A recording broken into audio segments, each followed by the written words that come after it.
একজন অদ্ভুত কাস্টমার পড়লো, এটাই প্রথম আমাদের। উনি বলতেছে ডেলিভারি পাওয়ার পর এগুলো নাকি 5 টাকা দামের চকলেট, একটা পার্ক পার্ক এগুলা পার পিস 5 টাকা, 5 স্টার পার পিস 5 টাকা, স্নিকার্স পার পিস 5 টাকা, কিটকাট ডিনারেস পার পিস 5 টাকা, তারপর হচ্ছে 40 গ্রামের আমুল ডার্ক, এটা নাকি পার পিস 5 টাকা। মানে খুব মারাত্মক লেভেলের কাস্টমার উনি। অনেক চকলেট কিনে, অনেক কিছু কিনে, মানে এটা আপনারা বিচার করতে পারবেন কমেন্টস ইয়ে দেখে, মেসেজ দেখে।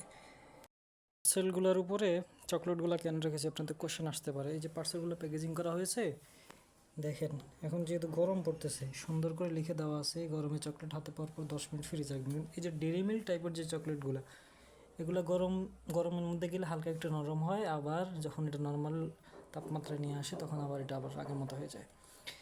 তো আমাদের এই যে একজন ভাই, সে হচ্ছে এই যে কোত্থেকে জানি এই প্যাকেজটা আনছে, আইনা আমাদেরকে ছবি দিছে অন্য কোন প্রতিষ্ঠানের, যে আমার এই প্যাকেজটা লাগবে। তো যেহেতু এটা আমাদের না, আমরা তার প্যাকেজের দাম হিসাব করি না, পরে আমাদের এগুলোর খুচরা মূল্য হিসাব করে এই প্যাকেজটা ওনাকে আমাদের এখান থেকে দিছি, উল্টা 100 টাকা কমে দিছি।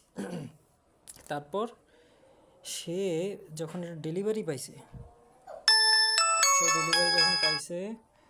তার সমস্যা নেই, উনি নিজেই কমেন্টস করবো, তো এই জন্য চেহারাটা একটু দেখালাম। উনি কমেন্টস করবে ফেজে।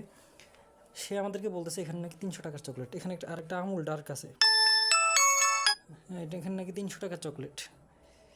তারপরে তাকে বললাম যে ভাই আপনারা আরও বাড়াই দিই, আপনি দেন নাম করে।